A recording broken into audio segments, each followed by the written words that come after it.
श्यामची आई. रात्र 26वी. बंधुप्रेमाची शिकवण. मे महिन्याची सुट्टी होती. आम्ही सारी भावंडं त्यावेळी घरी जमलो होतो. पुण्यास मामांकडे शिकावयास राहिलेला माझा मोठा भाऊ घरी आला होता. तो पुण्यास देवीच्या साथीत आजारी पडला होता. त्याला अतोनात देवी आल्या होत्या. अंगावर तीळ ठेवण्यासही जागा नव्हती.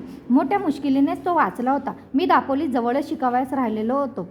मला घरी जाता येत असे. शनिवार रविवारसुद्धा मनात आले तर मी घरी जाऊन यावायचा. परंतु माझा मोठा भाऊ 2 वर्षांनी घरी येत असे. त्यावेळेस तो 2 वर्षांनी घरी आला होता. दुखण्यातून उठून अशक्त होऊन घरी आला होता. देवीच्या रोगातून उठलेल्या माणसांच्या अंगात उष्णता फार वाढते. देवीची फार आग असते. काहीतरी थंड पदार्थ पोटात जावयाची आवश्यकता असते. गुलकंद देणे सर्वात चांगले. परंतु आमच्या घरी कुठला गुलकंद? पैसे कुठून आणावयाचे? परंतु माझ्या आईने गरिबीचाच उपाय शोधून काढला. कांदा फार थंड असतो. कांदा फार स्वस्त आहे, पौष्टिकही आहे. कांद्यात फॉस्फरस आहे असे डॉक्टर सांगतात. तुरुंगात असताना आम्ही कांद्यास राष्ट्रीय अन्न म्हणत असू, कारण नेहमी कांदा असेच. कांदा भाकर खाणाऱ्या मावळ्यांनीच केवढा पराक्रम केला. शारीरिक श्रम भरपूर करणाऱ्यास कांद्यापासून अपाय नाही, परंतु केवळ बौद्धिक श्रम करणाऱ्यास मात्र तो बरा नव्हे. कांद्याचे गुणधर्म काही असोत. माझ्या आईने कांद्यांना अर्धवट वाफ दिली. वरचे साल काढून ते गुळाच्या पाकात घातले. हा कांदेपाक फार थंड असतो असे म्हणतात. आई माझ्या मोठ्या भावास रोज पाकातील 2 कांदे देऊ लागली. मी एक दिवस आईला म्हटले, आई आम्हाला कधी पाकातला कांदा देऊ नकोस. हो, मी तुझा आवडताच मुळी. दादाला कांदे बिंदे, त्याला भातावर तूप जास्त, दही जास्त. आम्हाला काही नाही. आम्ही जवळचे ना. आम्ही नेहमी घरी येतो. आम्हाला कोण विचारतं? जवळ असे कोपऱ्यात बसे, लांबचे स्वप्ने दिसे. आहे बुवा, दादाची मात्रच जमान आहे. मला तरी देवी आल्या असत्या तर बरे झाले असते. मिळाला असता कांदेपाक, मिळाले असते दहीदूध, मिळाले असते गाईचे तूप. माझे शब्द ऐकून दादाच वाईट वाटले. माझा दादा थोर मनाचा होता. शिकण्यासाठी त्यालाही पुष्कळ कष्ट करावे लागत असे, परंतु तो मुकाट्याने सारे सहन करीत असे. माझ्यासारखा खट्याळ खोडसळ तो नव्हता. शांत व धीमा होता. समुद्र जसा आत वळणाने जळत असतो तसा तो आत दुःखाने अपमानाचे जळे, परंतु तोंडावर ब्र काढत नसे. तो मनातील दुःख कधी कोणा सांगत नसे. स्वतःचे दुःख स्वतःची करून कहाणी दुसऱ्या सांगून त्याला आणखी का दुःख द्या असे तो म्हणे. दादा आईला म्हणाला, खरेच आई, मला एकट्याला खायला लाज वाटते. हो, उद्यापासून मला देऊ नकोस. सहाऱ्यांना देणार असशील तरच मला दे. देवी भऱ्या झाल्या. आता काय बरणीत आहे तो 4 दिवस आम्ही सारी मिळून खाऊ. आई म्हणाली, अरे तुम्ही माझी कुणी सावत्र का मुली आहात? श्याम असे रे काय रे घालून पालून बोलतोस? अरे त्याच्या तळपायांची डोळ्यांची सारखी आग होत असते. रात्री तळमळत असतो. त्याला झोप येत नाही. हे तुला माहीत नाही का? त्याला थंडावा मिळावा म्हणून हे औषध आहे. खाण्यासाठीच का जन्म आहे? म्हणे मला का नाही देवी आल्या? श्याम अरे असे म्हणावे का? देवाला काय वाटेल? चांगले धडधाकट शरीर दिले आहे तर तुला नुसती भूते आठवतात. असे करू नये. श्याम तू आता लहान आहेस. मग पोथ्या पुराणा कशाला रे वाचतोस ती? रामावर लक्ष्मणाचे भरताचे किती प्रेम उगीचच वाचायचे वाटतं. काही त्यातला गुण घ्यावा. तुझाच ना तो भाऊ का कोणी परका आहे? अरे परक्याचाही हेवा करू नये. परक्यालाही तो आजारी असेल तर द्यावे. तू घरी आलास म्हणजे तुझ्या पायांना नाही का मी तेल चोळीत, कडत पाणी देत? तू घरी आलास म्हणजे काही गोडधोड करून मी नाही का तुला घालीत? नारळी पाकाच्या वड्या नाहीतर दुसरे काहीतरी नाही का करून देत? बरोबर, भावाचा का असा मत्सर करावा? पुढे मग मोठेपणी एकमेकांचे तोंडेही नाही रे पाहणार. असे नको करू श्याम. दादा आईला म्हणाला, आई तू उगीच मनाला लावून घेते. श्यामच्या मनात नसते हो काही. चल तो आम्हाला आज पानग्या करून देणार आहेस ना? मी आणू केळीचे फाळके काढून? आई म्हणाली, जा रे श्याम, फाळके काढून आण. सोयऱ्याचे पान नको हो कापू. ते पानकापे घे व वरची पाने काप. जा. मी गेलो व पानकाप्याने केळीच्या उंच गेलेल्या डागा कापून खाली पाडल्या. पाणी नीट कापून घरी आणली. अण्णा टाटोळा मला वाजवायला दे, मी फटफटे करीन. बाबुल्या म्हणाला. आई पानग्या करावयास बसली. कडत कडत पानगी आम्ही खाऊ लागलो. वरती लोणी फासले होते त्यामुळे फारच छान लागत होती. अरे पहाटे तुळशीला नैवेद्य दाखवलेली लोणी साखर तेथे शिंपीत असेल ती घ्या, आई म्हणाली. रोज पहाटे तुळशीला लोणी साखरेचा नैवेद्य आई दाखवित असे. दादाने कांदेपाक आणला व पानगीबरोबर त्याने सर्वांना दिला. आई म्हणाली, श्याम उद्या नको हो मागू. तुमच्या भावावर तुमची दुष्ट नको हो पडायला. ऐकलेस ना श्याम, आता शहाणा हो. मी त्या दिवशी रागावलेला होतो. सकाळपासून मी कोणाशी धड बोललो नाही. दादाने मला विट्टीदांडू खेळावयास बोलवले. मी गेलो नाही. दादा मग बाबुल्याबरोबर धनुष्यबाणाने खेळू लागला. छत्रीच्या काडीचे घासून बाबुल्याने बाण केले होते. दादाने मारित होते. तो झाडांना बाण मारी व झाडातून चीक बाहेर पडी. मी रागाने जाऊन म्हणले, दादा त्या झाडांना का दुखवतोस? त्याच्या अंगातून रक्त काढतोस? दादा म्हणाला, मग विट्टीदांडू खेळावयास येतोस? मी आडले आहे खेटर, मी नाही येत जा. फनकाराने मी निघून गेलो. दादावर माझे प्रेम नव्हते, परंतु झाडावर मी प्रेम दाखवत पाहत होतो. ती वंचना होती. तो भावावर प्रेम करीत नाही, तो झाडावर काय करणार? दुपारची जेवणं झाली. दादा पडला होता. तो आपले तळवे हाताने गुरवाळीत होता. त्याच्या तळपायांची सारखी आग होत असे. आज इतकी वर्ष झाली तरी त्याच्या तळव्यांची आग होते. मग त्यावेळेस तर तो नुकताच देवीतून उठलेला. दादाच्या पायावर मी रोज पाय देत असे. त्याला त्यामुळे बरे वाटत असे. परंतु त्या दिवशी मी रागावलेला होतो. दादा माझ्याकडे पाहत होता, मुकेपणाने मला बोलावित होता, परंतु त्याच्या पायांवर पाय द्यावायचे नाही असे मी ठरवले होते. मी दुष्ट झालो होतो. माझ्यामधील सारे प्रेम त्या दिवशी मरून गेले होते. त्या दिवशी मी फत्तर झालो होतो. दादाने शेवटी मला हाक मारली व तो म्हणाला, श्याम, देतोस का रे तळव्यावर पाय? मला तुला सांगायला लाज वाटते हो. रोज रोज तरी तुला किती सांगावायचे. पण श्याम, मी पुण्यास गेल्यावर नाही हो कोणाला सांगणार. येथे तू आहेस म्हणून सांगतो. दे रे जरा. दादाच्या शब्दाने मी हात विरघळून गेलो होतो. परंतु अहंकार होता. अहंकार वितळला नव्हता. बर्फाच्या राशी सूर्याच्या किरणाने वितळतात त्याप्रमाणे अहंकाराच्या राशी प्रेमाच्या स्पर्शाने वितळतात. परंतु त्यावेळेस मी ठरवले होते. दादाच्या शब्दास मी दाद दिली नाही. मी काही केल्या उठलो नाही. आई जेवत होती व दादाचे शब्द तिच्या कानी पडत होते. ती हात धुवून आली. मी जागचा हल्लो नव्हतो ते तिने पाहिले. ती दादाजवळ आली व म्हणाली, गजू, मी देते हो तुझ्या पायावर पाय. त्याला कशाला सांगतोस? त्याला कशाला त्रास देतोस? तो कोण आहे तुझा भाऊ? सक्के दाईत पक्के? असे म्हणत आई खरेच दादाच्या पायांवर, त्याच्या तळव्यांवर पाय देऊ लागली. तिकडे उष्टी करकटी तशीच पडली होती. खटाळभर भांडी घासायची होती, परंतु ते सारे आईने पडू दिले.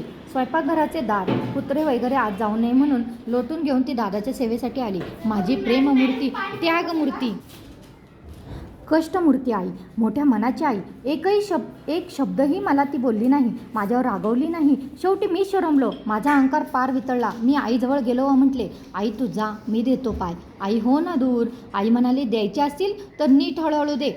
धसमुसळ्यासारखे नको देऊ. त्याला झोप लागेपर्यंत दे, मग खेळायला जा. श्याम तुझाच ना तो भाऊ. असे म्हणून आई गेली. उष्ट्यांना शेण लावून ती भांडी घासावयास बाहेर गेली. दादाच्या पायांवर मी पाय देत होतो. माझ्या पायांच्या बोटांनी त्याचे तळवे चेपत होते. शेवटी त्या माझ्या निरअहंकारी दादास झोप लागली. माझा राग मावळला. जसा जसा सूर्य अस्तात जाऊ लागला तसा तसा माझा क्रोधही अस्तात जाऊ लागला. रात्रीची जेवणे झाली. आईचे उष्टे शेण वगैरे झाले. अंगणात आम्ही बसलो होतो. तुळशीवर लावलेली गळकी अजून गळत होती. उन्हाळ्यात तुळशीवर एका मडक्यात लहान भोग पडून त्यात पाणी भरून टाकतात व त्यात येता जाता पाणी घालतात. त्याला गळती म्हणतात. त्यामुळे तुळस थंड राहते, उन्हाने करपून जात नाही. तुळशीजवळ पंती लावलेली होती, परंतु अंगणात दिव्याची जरुरी नव्हती. सुंदर चांदणे पडलेले होते. माझ्या दादाच्या मनासारखे निर्मळ चांदणे पडले होते. दादा, मी, पुरुषोत्तम व बाबुल्या अंगणात बसलो होतो. दुर्वांची आजी, आईसुद्धा बसल्या होत्या. शेजारच्या जानकी वहिनीसुद्धा आल्या होत्या. भिजत घातलेल्या वालाच्या डाळिंबा काढायच्या होत्या. आम्ही भराभर उपड्या पाटावर डाळिंबा दोन्ही हातांनी काढत होतो. मी आईला म्हटले, आई तू ते अभिमन्यूचे गाणे म्हण ना, मला फार आवडते. पडला अभिमन्यू मन्युवीरांनी, चक्रव्यूह रचला द्रोणांनी, पडला अभिमन्यू म्हणतेस का? कृष्ण व अर्जुन रात्री रणांगणात अभिमन्यू कोठे पडला होता ते शोधावयास जातात. मुखाने कृष्ण कृष्ण असा मंजूळ जप अभिमन्यू करीत असतो. त्या मंजूळ आवाजावरून अभिमन्यू येतेच आहे असे त्यांना वाटले. कसे छान आहे गाणे, आई म्हण ना ग. आई म्हणाली, आज आजीच छानदार गाणे म्हणणार आहे. तेच आज आहे. म्हणा ना हो तुम्ही ते चिंदीचे गाणे. मीही पुष्कळ दिवसात ऐकले नाही. आईने आजी सांगितले. दुर्वांच्या आजीला पुष्कळ गाणी येत असत म्हणून मागेच सांगितले आहे. चिंदीचे गाणे मी ऐकले नव्हते. मला वाटले काहीतरी परातली पातेरी कोण हुक करी अशासारखेच ते असेल. मी उतावळा होऊन ते नको चिंदीचे भिकार गाणे, चांगले पितांबराचे तरी आजी म्हण असे म्हटले. आजी म्हणाली, श्याम ऐक तर खरे, त्या चिंधीच्या गाण्यात पितांबर पैठण्याचं आहे. आजी गाणे म्हणू लागली. आजीचा आवाज गोड आहे. ती योग्य तेथे जोर देऊन हात वगैरे हलवून गाणे म्हणे. भावनामय होऊन गाणे म्हणे. विषयाशी एकरूप होऊन गाणे म्हणे. त्या गाण्याचे आकड कडवे ध्रुवपद असे होते. द्रौपदीसी बंधू शोभी नारायण. हे चिंधीचे गाणे ज्याने रचले तो थोर कवी. मोठी सहृदय व रम्य कल्पना या गाण्यात आहे. कृष्णाचे द्रौपदीवर फार प्रेम व द्रौपदीचेही कृष्णावर. अर्जुन व कृष्ण हे जसे एकरूप, तर म्हणून अर्जुनालाही कृष्ण असे नाव आहे. त्याप्रमाणे कृष्ण व द्रौपदी यांच्यातही जणू अभिन्नत्व अद्वैत आहे असे दाखवण्यासाठी द्रौपदीसही कृष्णा असे नाव मिळालेले आहे. या गाण्यात फार सुंदर प्रसंग कवीने कल्पिला आहे. कृष्णाच्या पाटल्या बहिणीवर सुभद्रेवर प्रेम कमी, परंतु द्रौपदी ही मानलेली बहीण हिच्यावर जास्त असे का? कवीला ही शंका आली व ती त्या गाण्याने मांडून तिचे निरसन केले आहे. प्रसंग असा आहे. एके दिवशी तिन्ही लोकी फेरी मारणारे नारद ब्रह्मविना खांद्यावर टाकून भक्तिभावाने गाणे म्हणत कृष्णाकडे आले. नारद हे तिन्ही लोकात म्हणजे सूर नर असून या तिन्ही लोकात सात्विक राजस तामस श्रेष्ठ मध्यम व कनिष्ठ अशा तिन्ही प्रकारच्या लोकात फिरत. त्यामुळे त्यांना नाना अनुभव येत, नाना दृश्य पाहावयास मिळेल. कोणाचा महिमा वाढव, कोणाचा गर्व दूर कर, कोठे कोपऱ्यात सुगंधी फुलं फुललेले असले तर त्याचा वास सर्वत्र ने इत्यादी कामे ते करीत असावयाचे. त्यांना सर्वांकडे स्थान असे, कारण ते निस्पृह होते व सर्वांच्या कल्याणासाठी ते झटत होते. त्यावेळेस पांडवांकडे कृष्ण पाहुणा आला होता. नारदाला पाहताच कृष्णदेव उठले व त्यांनी क्षेमालिंगन दिले व कुशल प्रश्न विचारले. नारद म्हणाले, देवा, आज तुझ्यावर दावा करण्यासाठी मी आलो आहे. कृष्ण म्हणजे समृद्धी, निपक्षपाती असे मी सर्वत्र सांगतो, परंतु एके ठिकाणी मला कोणी म्हटले, नारदा, पुरे तुझ्या कृष्णाची स्तुती. अरे, पाठच्या बहिणीपेक्षा त्याचे त्या मानलेल्या द्रौपदीवर जास्त प्रेम. कसली समान दृष्टीने काय? मी काय बोलणार? म्हटले, देवाजवळ जाऊन संशय दूर करून यावे. सांगा आता खरे, तुझी सख्खी बहीण जी सुभद्रा, तिच्यावर तुझे प्रेम कमी का ते सांग. कृष्ण म्हणाला, नारदा, मी निष्क्रिय आहे. जो मला ओढील तिकडे मी जातो. वारा सर्वत्र आहे, परंतु घर बंद करून ठेवणारा, खिडक्या लावून ठेवणारा मनुष्य जर असेल असे म्हणून लागला, वारा त्यांची घरं बंद नाहीत, त्यांच्यात घरात जातो. माझ्या घरात काय येत नाही तर ते योग्य होईल का? ज्यांनी दारे सतत उघडी ठेवली त्यांच्याच घरात वारा शिरला, त्यांच्याच घरात प्रकाश शिरला. जितके दार उघडाल तितका प्रकाश व हवा जाणार. तसेच माझे द्रौपदीचा दोर बळकट असेल, तिने खेचून घेतले. सुभद्रेचा तुटका असेल, मजबूत नसेल, त्याला मी काय करणार? मी स्वतः निष्क्रिय आहे, लोकी निस्पृह मी, सदा अजित मी, चित्ती उदासीन मी, हेच माझे योग्य वर्णन आहे. परंतु तुला परीक्षा पाहायची आहे का? हे बघ, मी सांगतो तसे कर. सुभद्रेकडे धावत पळत जा व तिला सांग, कृष्णाचे बोट कापले आहे. एक चिंधी दे बांधायला. तिने दिली तर घेऊन ये, तिने न दिली तर द्रौपदीजवळ जा व तिच्याजवळ माग. नारद सुभद्रेकडे गेले. सुभद्रा म्हणाली, ये रे नारदा, प्रथम सांग, काही कुठली वार्ता सांग. कैलासावर, ब्रह्मलोकी, पाताळात कोठे काय पाहिलेस सांग. तुझे आपले बरे, सारीकडे हिंडतोस. तुला नारदा कंटाळा कधीच येत नसेल. रोज उठल्या नवीन लोक, नवीन देश, आज नंदनवन, उद्या मधुवन. बैस. अरे, एवढी घाई काय आहे? नारद म्हणाले, सुभद्राताई, बसायला वेळ नाही. कृष्णाचे बोट कापले आहे, भळभळ रक्त येत आहे. बोट बांधायला एक चिंधी दे. नारदा, आता चिंधी कुठे शोधू? हा पितांबर, हा त्यांनी उत्तर दिग्विजयाच्या वेळी आणला. आणि हा शालू, हा कुंतीभोज राजाने मला भेट म्हणून पाठवला होता. नारदा, घरात एक चिंधी सापडेल तर शपथ, ही मूल्यवान पैठणी. नारदा, चिंधी नाही रे, असे सुभद्रा म्हणाली. बरे, तर मी द्रौपदी ताईकडे जातो, असे म्हणून नारद निघाला. द्रौपदी कृष्ण कृष्ण म्हणत फुलांचा हार गुंफीत होती. नारदाला पाहताच द्रौपदी उठली. ये रे नारदा, हार तुझ्याच गळ्यात घालते. बैस या चौरंगावर. हल्ली माझा कृष्ण येते आहे म्हणून आलाच नाही रे. त्याच्या भोवती तुम्ही सारे भुंगे जमावायचे, पण माझा कृष्ण सारा लुटू नको हं, मला थोडा ठेव. द्रौपदी, थट्टा करायची वेळ नाही, बोलायला वेळ नाही. कृष्णाचे बोट कापले आहे, एक चिंधी दे आधी. नारद घाबऱ्या म्हणाला, खरे का नारदा? कितीसे रे कापले? माझ्या कृष्णाचे बोट कापले? अरे रे, असे म्हणून नेसूचा पितांबर फाडून तिने चिंधी दिली. भर जरी ग पितांबर दिला फाडून, द्रौपदीचं बंधू शोभे नारायण. माझ्या आजीने गाणे इतके भावपूर्ण म्हटले की मी तल्लीन होऊन गेलो होतो. डाळिंब्या काढायचं विसरून गेलो होतो. गाणे झाले.